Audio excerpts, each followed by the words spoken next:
So I was sitting here doing nothing, just playing my music, and I thought, I better stop and mute this and go ahead and upload a video to YouTube.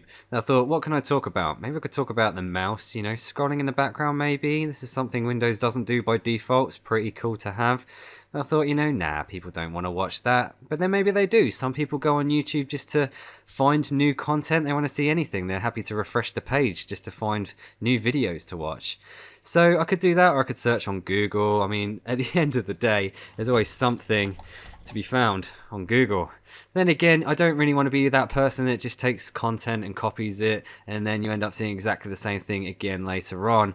That's not what I'm about, My channel isn't going backwards, it's going forwards. So I don't know, maybe I should go on Twitter to find new content, or maybe I should just think about something closer to home. Then my mind went blank. Tell you what, let's talk about mouse gestures.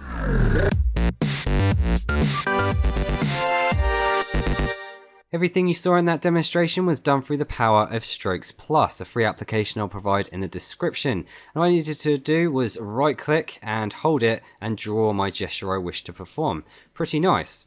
If I hold it in place, it will ignore the fact that I've done that, and I can go ahead and use my window as normal, or I can hold the control key and do the same thing and it will completely ignore my gesture.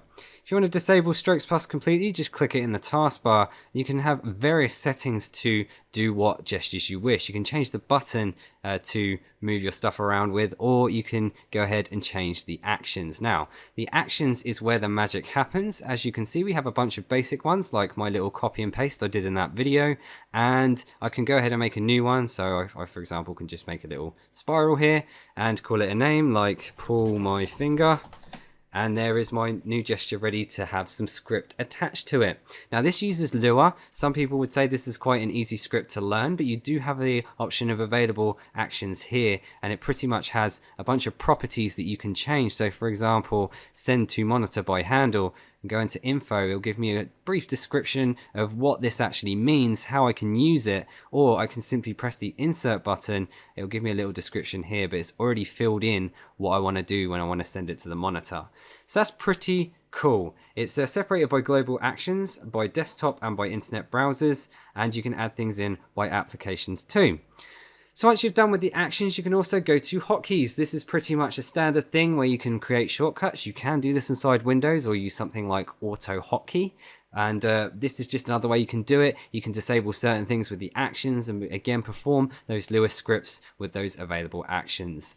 So this is just a quick heads up. If you want to change the color, you can go ahead and do that. If you right click, you've got a bunch of extra options here to check out if you want to, and this just tells you everything that's active on your system. So that is Strokes Plus. Check it out, it's pretty cool. If you want to do things like things a lot quicker just using your mouse, if you're not one of those keyboard junkies, I will see you guys in the next one.